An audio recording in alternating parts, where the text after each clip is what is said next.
is us together. Anywhere we go to, in this moment will you say it like you mean forever? No matter what we go through, always gonna have you. All I need is us. Tetori nuk është thjesht një ngjyrë në kalendar, është një thirrje për ndërgjegjësim. Një kontroll i thjesht mund të ndryshojë jetën, mund të shpëtojë jetën. Le ta bëjmë këtë tetor plot shpresë, premtim dhe reflektim. Era mirëmbrëma. Mirëmbrëma Lori. Jemi veshur me rozë sot. Po sepse sot është një temë shumë speciale dhe kemi jo një, po plot 3 të ftuar shumë special. 3 të ftuarit tonë do japin mesazhe të forta, mesazhe jete, mesazhe plot emocion, shpresë. Kështu që fillojmë me të ftuarin e parë. Patjetër, shumë kënaqësi. I fell so deep I wasn't wise. I let you in, I didn't read the signs. Oh, for a second it felt right. But maybe there ain't nobody. Maybe there ain't nobody. 'Cause in a second I forgot everything we went through. Tonight I'm dancing like I never had you. 'Cause I don't need nothing as long as I am with my crew. With my crew. I never knew you. Let me take you to my galaxy. Say goodbye to all your wars. Close your eyes, I'll be your gravity. Dhe si që thamë pak më përpara, kemi të ftuar doktorin që do të na flasi edhe më gjatë edhe më profesionalisht mbi temën që ne kemi zgjedhur që të flasim sot. Kemi doktor Helidon Nina, drejtor spitali në QSUT tek onkologjiku dhe gjithashtu shef i kirurgjisë, profesor doktor, mirë se erdhe. Mirë se erdhët. Mirë se u gjeta. Doktor, ta nisim pak të statistikat se të gjithë ne kemi kur dëgjojmë që ka shumë raste. Është e vërtet që janë shtuar rastet në Shqipëri të kancerit të gjirit? Atëherë, do e filloja me një përgëzim për ftesën dhe për tematikën që keni zgjedhur, për të vetën arsye sepse kjo problematikë e kancerit të gjirit është gjithmonë, sidomos kur vjen tetori roz, gjithë bëhen një çik më të ndjeshëm. Dhe është mirë ku sa më tepër personat ndryshëm që kanë lidhje me këtë aktor nga të dyja anët e, le të themi, të patologjisë, pra si ata që merren me shërimin, si ata që vuajnë, si ata që ndihmojnë në të dyja pozicionet, është shumë mirë që flasim. Për 2024, sepse gjithmonë në 2025 në shtator-tetor dalin vlerat që përpunohen nga Instituti i Shëndetit Publik për gjithë 2024-ën, dhe për 2024-ën numri i kancerit të gjirit është afër 804 grama kancer gjiri, raste të reja që të po flasim, dhe 14 burra po prapë me kancer gjiri, sepse kjo patologji ka dhe burrat por në vlera shumë të ulta. Te pyetja konkrete që ishte për moshat e reja, gjithmonë njëherë është parë që bëhen ca alarme. Jo ashtu moshat e reja e tjerë. Tani unë gjithmonë kam një parim, bazoju atyre që janë numra dhe shifra të dokumentuara dhe të thëna nga ata që merren me këtë punë. Dhe ata personat që merren me këtë punë është Instituti i Shëndetit Publik, ku është regjistri i kancerit, i cili përpunon të dhënat nga çdo qendër mjekësore, spital rajonal, spital qendror, spital privat, klinika private e tjerë në gjithë Shqipërinë.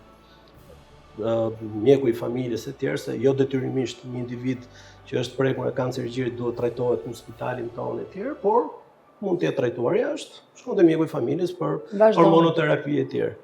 Dhe vlerat reale për moshat e reja gjithmonë janë nga viti në vit edhe me një rënje me 1.9%. Kështu që nuk e di ku i gjejnë këto, se ndonjëherë krijoni çik këto alarme të falsa. Lajmet urbane që nuk janë me statistika. Këtë vit është bërë kështu, këtë vit është bërë, po vërtetat janë këto.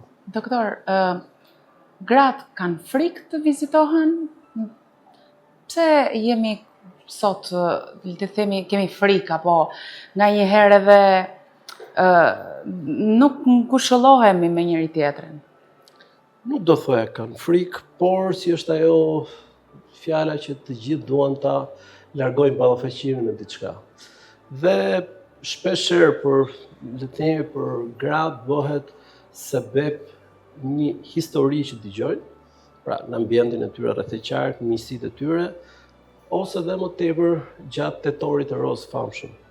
Themi famshëm se ndonjëherë flasin ato ju s'duhet të flasin, bëhet shumë zhurmë e tjerë, por duhet ta thoja në fund, po e them që tani lufta kundër kancerit të gjirit bëhet vetëm tetor, bëhet gjatë gjithë vitit.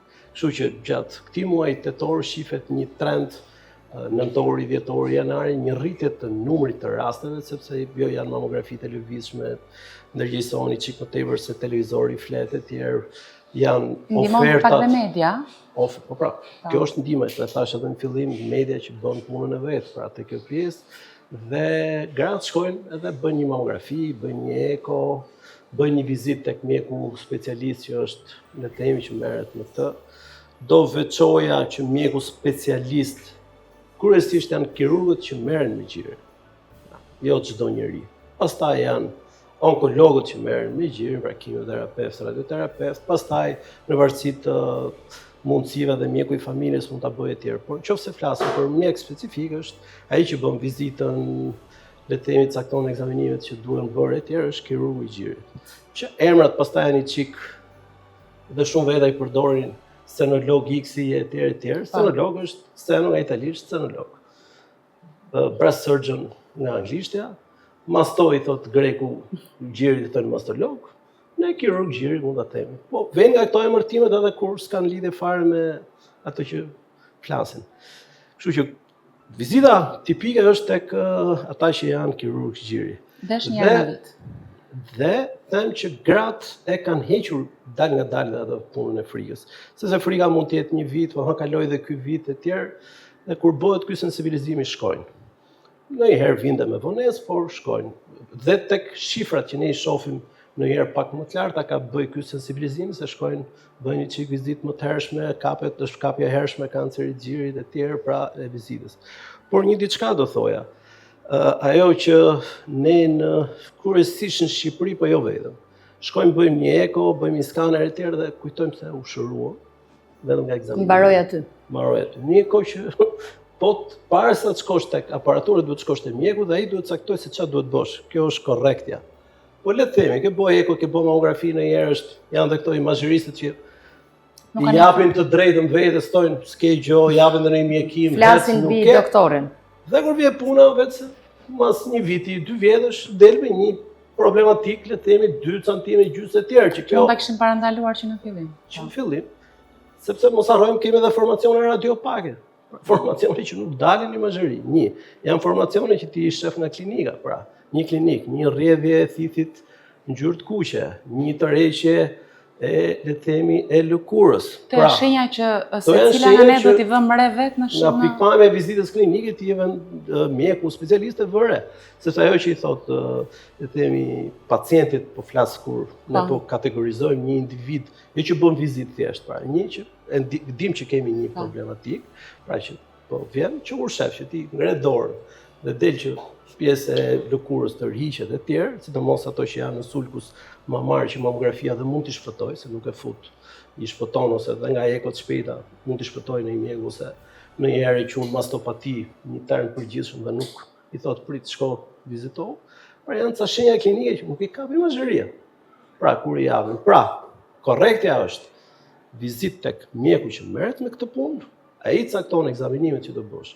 Pastaj vizita tek mjeku nuk ka të bëjë vetëm sepse detyrimisht duhet të kesh diçka. Po është edhe ajo që është kryesore, anamneza që merret, anamneza familjare. Pra, kur një mjek e pyet individin që ka ardhur për vizitë, se s'po i them pacientës, pra që ka ardhur për vizitë, dhe e thotë që ka kancer gjiri në familje, si nga ana babait, si nga ana nënës, kancer ginekologjik, kancer pankreasi e tjerë, mjekun që merret në punë thotë priti çik, duhet me u testu, duhet me pas sa është ngarkuar dhe vizita e parë që duhet t'japi vizita me gjenetistin. Pra që merret, bën testet genetike po. Dhe pastaj del, apo si e portatore një edhe nëse s'ke një problematik në atë moment të gjirit, apo si e portatore një geni bërca, një bërca 2 që pozitiv për këtë problem. Pra që duhet që janë ato kirurgjitë e famshme që ishin gjiri për të parandaluar një zhvillim e tjerë, pra që mos të hyjë gjuhë specifike. Jo, nëse je portatore e geneve bërca 1, bërca 2 pozitiv në mutacionin që kanë këto gene, normalisht gjiri duhen hequr të 2 gjint, sepse mundësia që ti të kesh një kancer gjiri shkon nga 65-75%. Jo vetëm gjiri, por një kategori e caktuar edhe ovaret. Mos shkojmë te fenomeni i zholisë. Këtë punë bëri dhe zholia që po e bëri zholia në një kohë që si kirurgjia, si e kam thënë dhe disa herë tjera, që si kirurgjia dhe gjithë elementet tjera ishin bërë të shumë vite përpara, po e bëri një aktore, kishte kurajën, edhe u bën të tjerët i çik më të ndërgjegjshëm. Pra, është anamneza te kjo vizitë. Është rikontrolli që do jepet, kur do jetë e tjerë. Është lloji i ekzaminimit që kërkohet. Një gjidens, mamografia nuk është shumë sensitive, mund të kërkosh, le të themi, qoftë elastografin, qoftë rezonancën magnetike. Pra, vizita te specialisti ka shumë elementë të tjerë që nuk mbaron thjesht me një eko ose një mamografi ose ajo easy way që zgjedhin shumë njerëz sot që kanë bërë këtë ego, thamë s'kishte gjë, tha ai nuk ka gjë. Dhe kaloi. Doktor, ju thatë, nisur nga fjala juaj që thatë gjithmonë ndodh që marrim një përgjigje ose një sugjerim nga ekografisti dhe e mbyllim aty çështje, nuk shkojmë te doktori, ose vim te doktori, vazhdojnë, kanë të njëjtin mendim, domethënë janë konfuz midis diagnozës së ekografistit edhe doktorit dhe paralelisht informacioni i madh në internet. Ju dëmton ju për të bërë punën tuaj, pra keni probleme me pacientët me gjithë ato informacion që lexojnë? Tani doktor Google sot bën mrekullia, ChatGPT po prapë. Është mjeku më vete? Nuk e di të them, por puna me njeriu, po flas te njeriu, jo tek pajisja, pra që të ngelesh robi i saj, pra e tjerë, është themelore. Pra, vizita e mjekut, vizita e gjithë informacioni që ne marrim e tjerë, kanë të bëjnë me atë që janë hapat më korrekte që duhet bëj një individ që ka problematik, që zbulohet dhe që ka problematik në gjirin. Doktor, po mirë, ta kalojmë pak, unë dua të bëj një pyetje personale, njerëzore, edhe profesionale gjithashtu. Ju keni shumë raste të përditshme ose të përmuajshëm, që përballen jo vetëm me të smurat, por edhe me familjarët. Ka patur në një moment që vërtet i ke thënë vetës, unë si mjeka do t'ja dal, dhe ke shkuar në zyrë, ke pas një moment prekës, a do ja dalim do të bashkë? Tani, të përlotësh është njerëzore, pra drama kanë, ose anë emocionale pësojnë gjithë mjekët, por që tani nuk duhet ta japësh veten tek pacientët, thotë tani çap pacienti, po dorëzohet te doktori. Çfarë bëhet? Por që nga histori që dëgjon ose shumë njerëz e përjetojnë nga mënyra më të ndryshme të tjerë, pa dyshim që mjeku preket, pra ka dhe ato ngarkesën e vetë të tjerë. Por që gjithmonë duhet të jetë njerëzor, duhet t'i ofroj pacientit atë që është më e mira, pra që gjykon që është më e mira, mos t'jetë pjesë e, le të themi, klientelizmave dhe këtyre sekserizmave, shko këtu se këtu del kjo, këtu del ajo ashtu, dhe bë më të mirën, çfarë di. Po ana emocionale. Kur gabohet është njerëzore, se ai që punon edhe mund të gabojë, po puna është mos janë gabimet ato që janë pjesa dëmtuese. Dhe tek e jona gabimet nuk është se janë kaq lehta për t'u kaluar, pra iatrogjenitë që ne bëjmë. Por këto mos i bëjmë ndërgjegje, kjo është. Doktor, një pyetje të fundit. Cilat janë shenjat që gratë duhet të vënë re vetë në shtëpinë e tyre apo në kushtet e tyre, në mënyrë që të vinë sa më shpejt tek ju? Atëherë, masa jam i çik përsëritës te kjo, po ka vlerë. Mosha më ulët që unë kam pasur pacient me kancer gjiri ka qenë 22. Mosha më e lartë, jo këtu 100 vjeç, po jashtë. 80-90 që prik ka sa duash, sepse është rritur jetëgjerësia e tjerë. Ajo që ne themi, që le të themi mbi moshën 20 rekomandohet një femër që të bëjë një vizitë tek mjeku specialist, ku aty hartohet çfarë do bëj, cilat do jenë ekzaminimet e tjerë. Nëse ne flasim 39-40 është mirë që tek vizita ose në një eko e tjerë të shtojnë një mamografi. Nëse ka histori familjare ose këto që ne thamë portatore genetike e tjerë, bëjnë disa ekzaminime edhe më përpara. Por nga 39-40 fillohet me një mamografi, piku i kancerit gjirit është 50-70, pra që në këtë grup mosh edhe sipas OBSH-s mamografia, le të themi, rekomandohet çdo 1 vit e gjysmë ose 2 vjet. Pra këto janë ekzaminime që kërkohen.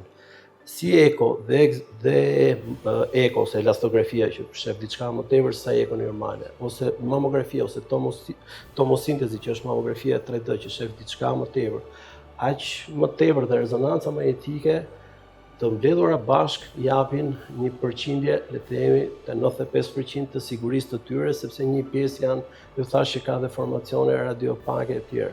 Por, grave, kur bëhet vizita, i rekomandohet vetë ekzaminimi. Çfarë peshe ka ky vetë ekzaminim? Që janë të këto shenja që ne flasim. Vetë ekzaminimi ka peshën që gruaja një herë në muaj, kuriozisht mbas ciklit dita 2, 3, 4, 5, duhet bëj vetë ekzaminimin e gjirit. Të dali para pasqyrës, të ngrej dorën lart, të ngrej dhe gjirin dhe tithin, sepse ndonjëherë është ky sulkus që janë formacionet aty që të rreqin i çik lëkurën, çofi sjetullat, nëse ka themi ne adenopatia ose konglomerat limfonodush e tjerë, dhe pse e kanë këto peshë, që në qoftë se këto i sheh, le të themi muaj i 4 ose muaj i 5 nga vizita, dhe doktori ka thënë do vish mbas një vit e gjysmë, mos presi një vit e gjysmë, po të shkojmë përpara. Pra këto janë ato shenja tipike që një femër mund të shohë. Pastaj prekja e një mase, tërheqja e lëkurës, sekrecioni nga thithi, ulcerimi ose krijimi i korës së thithit e tjerë, janë shenja tjera që janë më specifike që ka kancer i gjirit, që janë dhe komune, po që e bëjnë një grua detyrimisht pastaj të shkojë. Por ndonjëherë abuzohet kur janë këto të lëkurës, shkojnë te dermatologët, marrin gjithë kremën.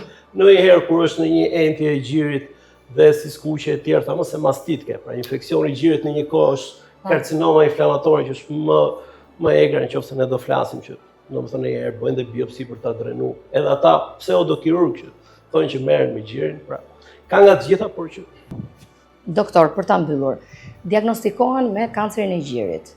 Ai sa ju ndjeni, është akoma ajo frika duhet ikë jashtë? E kanë besimin në mjekësinë shqiptare, është shtuar besimin në mjekësinë shqiptare? Na ka ndodhur gjithve që në rrethin ton, kur janë diagnostikuar, gjë e parë që u shkon ndërmend ku do iki, ku do operohem.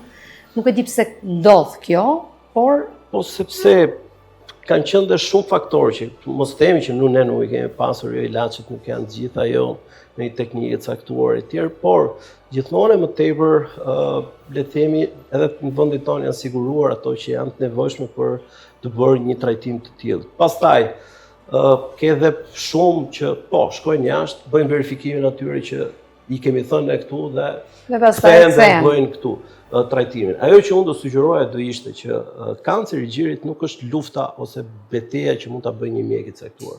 Është një grup mjekësh. Pra, pacientët duhet të drejtohen në ato qendra që janë stafet multidisciplinare, pra që është kirurgu që merret me gjirin, onkologu, kimioterapeut, radioterapeut që merren me gjirin, anatomët që merren me gjirin, imazheristët, punonësit social, psikologu, nërës të dedikuar, dietolog, gjenetist, pra ato që le të themi bëjnë thelbin e stafit multidisciplinar. Dhe këto janë qendra në gjithë botën që janë të autorizuara në BE, BAILO, një qendër që mund të trajtojë kancerin e gjirit, nëse nuk është qendër e certifikuar. Ti je qendër e certifikuar, duhet të kesh mbi 150 raste të reja në vit. Një kirurg që të jetë certifikuar, se janë disa kritere, duhet bëjë mbi 50 kirurgji të një kategori të caktuar të tjerë. Tek ne me një kirurgji thonë, kam bërë këtë jam tani.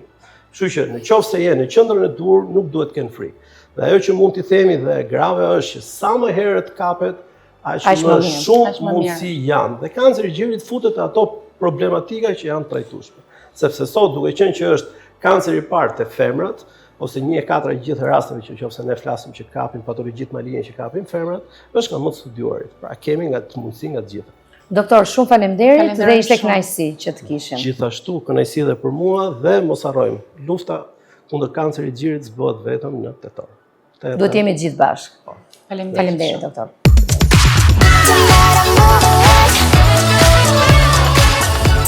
Mirë se vjen, Ornela. Përshëndetje. Faleminderit që jemi ne sot. Faleminderit juve.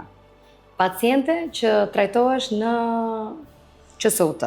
Ke besuar në mjekësinë shqiptare? Deri diku po. Ke bërë, domethënë, ekzaminime dhe jashtë? Po, kam bërë ekzaminime jashtë, kam marrë përgjigjen përfundimtare dhe të gjitha trajtimet i kam bërë në shtetin shqiptar. edhe operacionin, edhe kimioterapit, edhe radioterapit. Ornela, si e zbulove ti? Në fakt, ishte një kontroll rutin, unë prej më shumë se 15 vitesh bëja ekogjiri, dhe në një nga ekot e radhës, doktori zbuloi një masë, por në atë periudhë kohë ngatroheshim sepse unë kisha djalin me gji, isha i jepja gjien dhe djalit, edhe më pas situata ishte pak më serioze se herët e tij, domethënë pa diçka që vërtet e vuri në merak. Bëra një biopsi dhe fillova direkt trajtimet. Kam qenë në Turqi dhe pastaj më rikthyer direkt për nisur kimioterapit. Si ishte përjetimi kur sapo ta tha doktori? Do të thotë, kur ishte ndjesia jote, mendimet e tua? Çfarë ndjeva? Ishte shumë e vështirë në fakt, ishte pabesueshme, nuk por të them të vërtetën, vitet e fundit sikur e mendoja ndonjëherë, thoja që okay, po sikur të më ndodhi mua, çfarë do bëj? Duke pasur dhe raste në familje, ndoshta kjo më bënte që ta mendoja shpesh. Pastaj mendova, okay, tani mua më duket kështu e pabesueshme, më duket sikur s'kam qenë unë gjatë atyre ditëve, sepse kam pasur një javë gati nuk kam fjetur, nuk kam ngrënë, nuk kam menduar. Në gjatë gjithë kohës vetëm qaja, gjatë gjithë kohës, pastaj gradualisht duke filluar trajtimet, se ndodh një gjë që tani mbrapa, domethënë në kohën tani që jemi, në këtë kohë që po flasim, që unë jam me terapi hormonale dhe jam mirë, tani kam më shumë frikë se ç'kisha atëherë. Atëherë nga që isha gjithkohës e zënë me trajtimet, me është sikur bie trupi në pauzë. Kurse tani kam shumë frikë, them okay, uroj që mos më përsëritet prapë e njëjta gjë. Domethënë frika për mua ka filluar tani. Këtë vitin e fundit sidomos ka filluar shumë. Ornela, ti ke një vajzë më të rritur se djali, që normalisht vajza është përballur me situata që ti mund të kesh qenë e lodhur, mund të kesh qenë ndoshta pa grindën e dur, për shpjeguar situata qoftë dhe për një lojë, se fëmijët janë të vegjël, luajnë me lodra. Ku e ke gjetur forcën dhe e di vajza situatën tënde, ja ke shpjeguar, është në dieni? Vajza ime në atë kohë ka qenë 5 vjeç, si kishte bërë 5 vjeç. Dhe ditën e parë, kur unë u largova që ika në Ankara për trajtim, ishte vendimi im që unë t'ikja patim shoq dhe pas njeri, sepse nuk doja që ata ta kuptonin që s'ishte as mami dhe as babi. Ishte hera parë në këto 5 vite që unë ndahesha dhe shkëputesha nga të dy fëmijët. Pra ti ke shkuar vetëm? Po, në Ankara. Për herë të parë? Po. Kam shkuar me dikë të afërmin tim, por që pas një tjetër. Pa familjar? Jo. Dhe mbasi u ktheva nga Ankaraja dhe fillova trajtimet, kur kam bërë kimioterapinë e dytë, mua filluan të më binin flokët dhe vendosa që t'i qet vetë në shtëpi. Dhe direkt vendosa një palë paruke që ishin shumë të ngjashme me flokët e mia. Saj që në për foto, unë kam shumë foto në Instagram, që ju i keni parë dhe nuk e dini që janë paruke. Po, janë shumë. Edhe i vendosa dhe zbrita, do shkoja diku në një trajtim tjetër dhe i them mami ka, dhe ajo nuk më pa në sy, po më pa të flokët. Vetëm 5 vjeç? Po, nuk do të harroj atë moment, po ngjyroste dhe vetëm ngriti sy dhe më pa pjesën e flokëve, edhe ja bëri vetëm kaq. Pastaj më mbrapa unë flija dhe me shami ose me paruke, flija gjumë gjithkohë, se nuk doja në asnjë moment që të më shikonte. Pastaj më pa, aksidentalisht, më pa ja shpjegova dhe më tha që mami nuk kam nevojë fare të më shpjegosh, sepse unë kam parë në YouTube që ka dhe fëmijë që smuren kështu. Dhe unë sikur u lehtësova. Kur e mori vesh ajo dhe dinte çdo gjë, sikur okay, thash paktën. Dhe më mbrapa më thoshte gjatë gjithë kohës që sa të bukura i ke flokët, sa t'janë rritur shumë, ndërkohë unë s'kisha flok fare. Dhe më thoshte ishte mënyra se për të dhënë kurajo. Po, më thoshte t'janë rritur flokët shumë, duke shumë e bukur kështu me flokët. Edhe tani më thot shpesh që të kapim një bisht kështu. Në fakt, Ornela, edhe ne në rreth shoqëror ose koleg ose njerëz që jemi patur në fis, kjo përballja me transformimin që bien flokët përderisa edhe u përmend, si ke përjetuar këtë momentin? A kishe problem që do vije paruke, sepse normalisht është momenti më delikat i sëmundjes, ku njeriu përballet në pasqyrë dhe shef një transformim. Në fakt, unë mendoj që në qoftë se nuk do kishte shenja të dukshme, nuk do kishte këtë rëndësi që ka tani.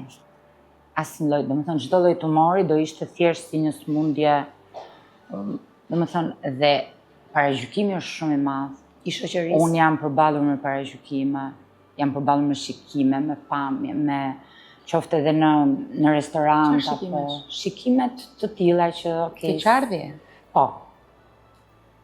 Dhe gjatë gjithë këtë rreth këtyre 2 viteve më është dashur të njoh shumë vajza dhe gra të cilat kanë pasur shumë turp të tregojnë që ishin smur. Ndjeshin në faj kundrejt familjes, shoqërisë. Në fakt një periudhë kohë kisha edhe unë këtë gjë. Unë tim shoq nuk e shikoja dot në sy. Po pse vjen kjo? Domethënë me gjithë të komunitet që ju keni një lloj rëndese që ti tjetri nuk do që ta rëndosh. Qoftë psikologjikisht, qoftë financiarisht, qoftë janë shumë elemente. Të duket sikur përfshin dikë në problemin tënd. Sikur i ke hapur një telash. Telash, ndoshta, ose thjesht nuk e shikoja dot në sy, nuk... Po, bashkëshorti si e ka përjetuar? Si ka... Unë jam shumë e fatë, shumë. Dhe nuk do më dali jeta që ta falenderoja. Do doja të kisha shumë vite që ta falenderoja. Është i vetmi person që ka bërë gjithçka. Më ka ushqyer, më ka ndruar, më ka mjekuar, çdo gjë. Edhe nga gjërat më intime, më ka bërë çdo gjë, se nuk Në thënë, neve njëri tjetrin, a i di gjithë shka, edhe tani, do me thënë, është gjatë gjithë kohës, me mua po më pret jashtë është gjithë kohës. Nuk besoj që ka njëri më të mirë sa ai. Dhe një një vajzë në të lume. Po, shumë, shumë. Ornella, na preke. Por unë kam parë Instagramin tënd dhe vërtet është një Instagram gjithë botë. Ashtu siç ti ke udhëtuar në gjithë botën, shoh që nëpërmjet fotove ti ke një botë shumë të bukur. Ku e gjen forcën edhe kohën të udhëtosh? Se ne nuk e dim a je në punë apo jo. Jo, kohë kam, se s'jam në punë. Nuk je në punë. Jo. Por unë vjet në ditën e vitit të ri, në 31 dhjetor të 2023 që kisha vetëm 2 muaj që kisha hequr gjoksin. I premtova vetes që në 2024 unë do të bëj 12 udhëtime. 12? Dhe një në muaj? Po, bëm edhe e kalova pak. E ke pas ëndër këtë të udhëtoje në përbot apo të lindin atë moment? Jo, më lindin atë moment. Thash, okay, do i vë një gjë këtij viti 2023 isha që të shërohesha. U shërova, tani 2024 dhe i merdi krejt kështu thash, unë këtë vit do bëj 12 udhëtime, po bëra pak më shumë se 12. Po kush ishte qyteti më i bukur? Roma. Që ke parë Roma? Po. Tani, në fakt, pres t'i në Paris, nuk kam qenë asnjëherë, po më kanë thënë që Paris është më i bukur se Roma, po te intervista tjetër, ndoshta do ju a them. Po 2025-ën kush është qëllimi? Për 2025-ën kisha që t'isha 12 kg, po kam hequr konsiderueshëm. Nuk i kam kapur akoma 12. S'ka problem, je shumë e bukur. Faleminderit. Ornella, me që jemi në muajin roz, është një muaj që ne duhet të premtojmë, duhet të reflektojmë, duhet të kujdesemi, sensibilizojmë. Ke ti një mesazh sot që t'i japësh forcë atyre femrave që janë të prekura, por edhe ne që nuk kemi një çik frikë të kontrollohemi. Gjithmonë kur shkojmë tek ai kontrolli ekos, është ajo frika. Në fakt, unë, përveç faktit që të kontrollohen, të jenë të rregullta me të gjitha shenjat që doktori i përmendi, dua vetëm të them diçka.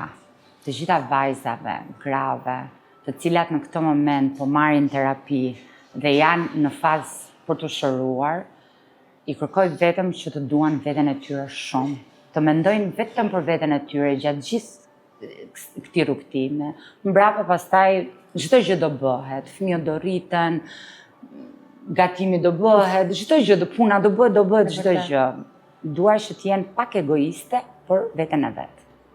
falenderojmë shumë. Faleminderit. Ornella, të falenderojmë edhe të urojmë vetëm shëndet. Faleminderit dhe të edhe mira, urime për. Dhe sa më shumë udhime. Do të ftojmë prapë kur të vish në Paris. Po, kur do vi nga Disneyland do më ftoni përsëri. Super. Personazhi i tretë që kemi të ftuar e ka parë komplet ndryshe sensibilizimin në tetorin roz. E ndjekim pas siklës.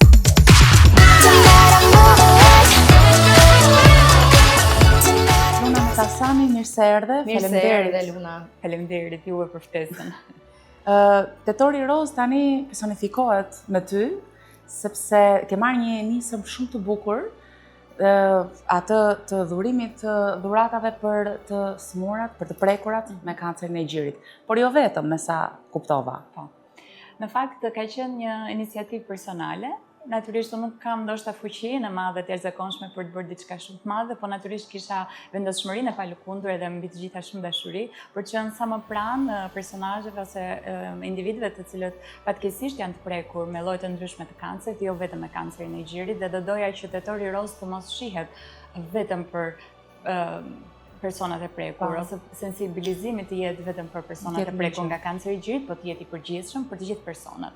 Kjo nisëm erdhi si një nevojë e jashtëzakonshme që unë pash edhe nga biseda që kisha vazhdimisht me persona të ndryshëm që më shkruajnë në faqen e Instagramit, lidhur me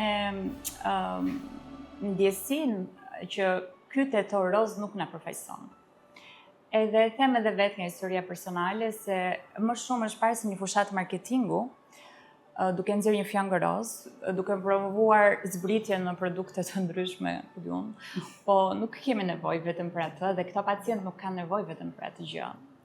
Mund të bëhet një fotografi, mund të bëhet një fushat shumë mirë, po çfarë po bëhet realisht për këta persona, apo dhuroj diçka konkrete, sepse të gjithë e dim, ndoshta ata persona që kanë një histori familjare dhe kanë dikë të prekur e din akoma dhe më mirë, se sa të kushtueshme janë trajtimet shëndetësore për të kuruar kancerin. Janë të jashtëzakonshme, janë shifra marrëmendëse që personat të cilët janë me një rrogë ose janë me të ardhura mesatarë kanë të pamundur ta përballojnë. Shumë detyrohen të shkojnë jashtë për shkak se besojnë më shumë tek mjekësia andej edhe nga të gjitha ato çfarë kemi parë në media, po problemi është që duhet të bëjmë gjeste të vogla me dashuri të madhe. Le ta fillojmë nga një gjë e vogël dhe unë nisa nga një projekt që ne çdo ditë të dhuronim diçka për këta pacient apo ish pacient. Natyrisht gjëra të vogla. E nisa me disa mikesha të mia, që kanë biznese të vogla. Patjetër, fola paraprakisht me ta dhe u bashkojnë kësaj nisme me shumë dëshirë. Qoftë në asistencë ligjore, qoftë në pajisje shtëpiake apo në dyshek shumë të mirë, cilësi shumë të mirë për pacientët të cilët janë të prekur me kancer, vuajnë shumë nga kockat, edhe nuk gjenë reati shumë të mirë, gjumin e bëjnë parahatshëm për shkak edhe të sigurisht të terapive etj. Po e kanë fjalën që ishin disa gjëra shumë të nevojshme që mund t'ju rikthenin disi buzëqeshtin apo mund t'ju lehtësonin disi këtë plagë. Edhe vendosa ta quaj një dhuratë çdo ditë, sepse çdo ditë është një dhuratë. 5 dhurata.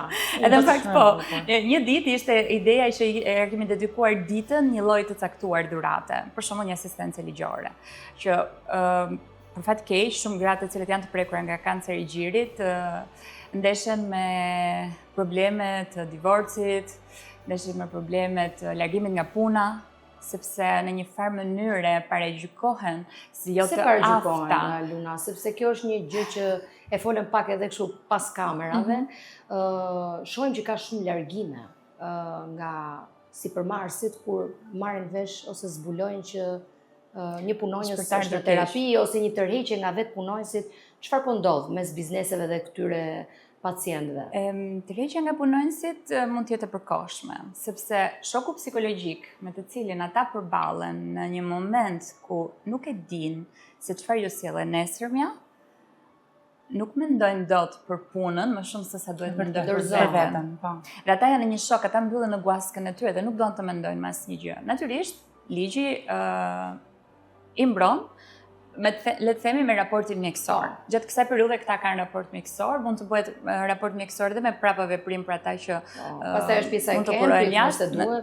Po problemi është që jam okay nëse këto persona zgjedhin që gjatë kohës raportit mjekësor të mos punojnë, por ka edhe persona të ndryshëm të cilët kanë zgjedhur që të paktën 2-3 orë të ndryshme gjatë ditës të jenë në kontakt me kolegët, sepse jap një energji shumë të mirë. Me një kontratë part-time 3 orë. Absolutisht, por për të ardhur keq dhe është për të vënduar në kokë, se si ndeshim rastet më të mëdha dhe më të shumta të largimit nga puna të këtyre punonjësve, për shkak se personat të cilët janë të diagnostikuar do t'i duhet të shkojnë disa herë në spital për të kryer trajtime. Dhe nuk qëndrojnë dot janë më korrekt të në lodhur, terapia hormonale bën të vetën, i bën të ndihen emocionalisht jo të qëndrueshëm, aq më tepër që nuk flitet, dhe mua më vjen shumë keq pse nuk flitet, për luftën mbas betejës me kancerin, është shumë e rëndësishme, mbështetja psikologjike, morale, sepse ky person, siç e tha edhe Ornela që u trajtuat në histori, ndihet përballë një rreziku akoma më të madh dhe një pyetje, a do jep nesër dhe frika e rikthimit është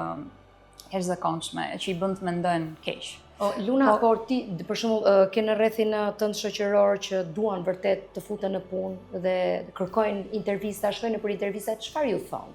Ose e thon të vërtetën apo ka nga ato vajza ose djem që detyrohen edhe të gënjejnë në intervista? Pjesa më e madhe gënjejnë, sepse parajgjykohen. Parajgjykohen nga bullizmi që ekziston këtu tek ne, për fat keq, edhe pse numrat janë në rritje dhe janë më të ndjeshëm, po ata të cilët nuk e kanë përjetuar në lëkurë dhe nuk kanë parë dikë të afërm që të vuaj në këtë lloj sëmundje, parajgjykohen. Nuk e arrin ta kuptojnë dot se si ndihet ky person. Edhe shpesh herë le të themi konfliktet më të mëdha janë në vendin e punës. Me kolegë, sepse ne kalojmë më shumë kohë në punë se sa në shtëpi. Në kohë që jashtë nuk ndodh kjo gjë. Nuk ndodh absolutisht, përveç mbështetjes me psikolog që është e detyrueshme dhe ekziston tek ne jo, nuk e di, nuk kam parë, nuk kam hasur, nuk e di, për mos thënë shumë sakt, po nuk kam parë edhe nga personat të cilët kam folur me ta nëpërmjet rrjeteve sociale, se nga faqja e Instagramit kam parë numër të jashtëzakonshëm mesazhesh edhe personash të cilët më drejtojnë dhe më kam parë ndoshta si një rrezë shpresje që edhe për ta mund të ketë një fund të bukur historia e tyre, po ata nuk e dinë që me të njëjtat ndoshta mendime siç kanë ata, jam edhe unë shpesh, po thjesht e gjeja të forcën për të ngritur, për të vazhduar edhe për të besuar të drita që kam brenda vetes, edhe ta e forcë, e cila besoj që është shumë më e bukur të jetosh, se sa të rish dhe të mendosh, edhe nëse nesër është dita e fundit, duhet ta shijosh. Jetoje me dashuri, jetoje si t'ishte e fundit, shijoje se nga kjo jetë vetëm gjërat e bukura do mbaj mend. Sa bukur kjo që the. Sa bizneset janë bashkuar deri më sot? Janë bashkuar më shumë se 31. 31. Po. Mund të themi 35 sepse ne vazhduam pak edhe në nëntor këtë gjën. Madje ka pasur ditë që kemi bërë dhe 2 biznese brenda ditës sepse ishte dëshira e madhe kur shihni njëri tjetrin nga mesi muajit dhe donin të kontribonin. Donin të kontribonin se e ndjenin si një lehtësim që ata plotësohen të kushtin e përgjegjësisë sociale, u bën pjesë e fushatës. U nga ana tjetër dhe u shërbeu bizneseve që të njihnin me një produkt apo shërbim që ata ofronin për ta pacientë. Konkretisht? Po mund të ishin paruke, mund të ishte një trajtim estetik që është shumë i nevojshëm sepse humbet vetbesimi. Humbet vetbesimi në fakt sepse shikojnë që të bien flokët, çupikët, thonë të prishen, nuk është ndoshta ajo bukuria me cakile, ndoshta nga terapia hormonale. Psikolog keni pasur për shkak që janë ofruar që ka ofruar ndihmë. Po është pak specifike kjo çështja e psikologut, në fakt edhe është çështje ndjesie, më shumë se sa një emër i caktuar, se nëse një person i ndryshëm me një psikolog mund të ketë marrëdhënie shumë të mirë dhe e gjen veten në energjinë e saj dhe mund ta shpreh lirshëm ato çfarë ndjen, por një person tjetër nuk mund të jetë e njëjta ndjesi, le të themi, se shkon me energji, kështu që jo të gjithë e gjen veten, por që kemi pasur, edhe unë jam goxha e lumtur për këtë. Luna, po mirë, në gjithë të nisëm, kishte raste që refuzuan dhuratën? Jo, nuk kishte asnjë që refuzoi dhuratën. Kushti vetëm ishte që t'ishte për një pacient që është i prekur aktualisht ose mund ta ketë kaluar tashmë. Kishte disa persona që merrnin pjesë në lojë shpërblyese, se kështu e quajtëm. Se ti e ktheve si një lojë, ishte shumë e në një lojë, sepse kishte shumë kërkesa. Edhe nuk dinim kujt ja jepnim më përpara dhuratën, kështu që e lam në çështje të fatit, le të themi. Kishte nga ata të cilët çfarë pash, personat të cilët ishin të diagnostikuar dhe nuk kishin guximin ta pranonin dhe thonin që e duan një paruke për një shoqe. Kishte nga ata të cilët e kishin gjendjen ekonomike më mirë se sa dikush tjetër dhe pavarësisht të u shpall fituese, vendosi ta dhurojë te një pacient tjetër këtë gjë. Dhe e treta, shumë e rëndësishme dhe e bukur gjithashtu që më rënqethet mishi kur e kujtoj, kishte komente nga vajzat vogla ose dhe adoleshenta apo të reja le të themi, të cilat komentonin dhuratë për mamin e tyre. E donin dhuratë patjetër, për shembull një libër me receta për se si duhet kujdesen për shëndetin, sepse edhe ushqimi është pa diskutim i rëndësishëm gjatë kësaj kohe. Kështu që u munduam të kemi një spektër të gjerë të dhuratave dhe ishte një iniciativë shumë e bukur. Si sillesh ti kur e kupton që një pacient ka frikë ose turp, se e ka pa një moment që po thoshe që janë disa që e kërkojnë dhuratën për një shoqe. Kur ti e shikon që e ka në fakt për veten e vet, si e kupton dhe si mundohesh që ta afrosh në një mënyrë. Një rast specifik që unë e kam kuptuar, ka qenë me çështjen e një paruke, e cila ma kërkoi një zonjë, më shkroi. Natyrisht, unë personalisht mundem të bëj një kërkim të vogël, që ky person është po thotë të vërtetën apo jo. Të paktën duhet të ketë një diagnozë nga mjeku, duhet të ketë një foto të pacientit. I verifikoj absolutisht. Absolutisht, sepse ka shumë njerëz që spekulojnë. Edhe mundohen që të futen të marrim një gjë falas, një dhuratë nga një faqe apo nga një biznes dhe kjo gjë nuk më ka pëlqyer absolutisht. Dhe unë personalisht ja marr me verifikimin në çdo rasti. Edhe ka qenë kur më ka kërkuar për një paruke, kam pyetur se çfarë modeli dhe çfarë ngjyre i ka flokët shoqja, në mënyrë që ne t'i gjejmë diçka shumë të përafërt, që mund të shkojë fytyrës së saj edhe tipareve të saj, dhe ajo më përshkroi eksaktësisht si ishte personazhi në foton e profilit, se normalisht nuk e kisha mikesh dhe nuk kisha si t'ja shikoja, po ato çfarë pash në foton e profilit ishte eksaktësisht njësoj. Dhe nuk natyrisht nuk hulumtova më tej të tipit më të bëj një foto patjetër, absolutisht, madje e bëra ndryshe. Meqense kishte shumë kërkesa për paruke, bëra një një pyetësor në Instagram që kush ka një paruke, të cilën nuk e përdor më, e ka përdorur gjatë kohës së trajtimit dhe ka dëshirë që ta dhurojë për një person i cili është tashmë i prekur dhe nuk ka mundësi ta blej sepse për fat të keq paruket kushtojnë shumë. Të paktën ato të cilat janë me material të mirë dhe me flokë përngjan me flokun natyral, sepse duke qenë se e përdorin për një kohë të gjatë paruke sintetike, fillon floku dhe me dermatologjike. Absolutisht dermatologjike, po edhe në dukje në pamjen të parë kuptoj që është një flok fals ose bëhet kështu si kashë, i thatë, nuk merr formën nga krëri dhe natyrisht produktet që janë me flok natyral janë më të pëlqyeshëm, po janë shumë të kushtueshëm.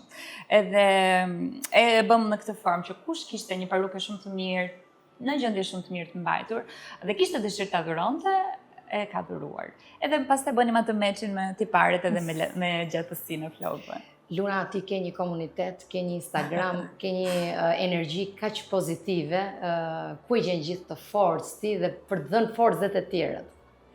Mendoj që çdo njeri është i fortë, apo ndoshta nuk e di akoma se sa i fortë është, derisa përballet me një histori ku nesër nuk e di çfarë pret, ku nuk e di çfarë është e nesërmja, edhe natyrisht një sfidë kaq e madhe mund të jetë një kapitull, po jo gjithë jeta. Edhe e gjendur para kësaj sprove, mendoj që njerëzit e mirë sprovojnë më shumë, edhe sprovat në bëjnë njerëz më të mirë, absolutisht. Në bëjnë të shohim jetë ndryshe. Unë që jam smur, dhe e kalova këtë siklet personalisht, mendoj që duhet ta shijoj jetën më shumë.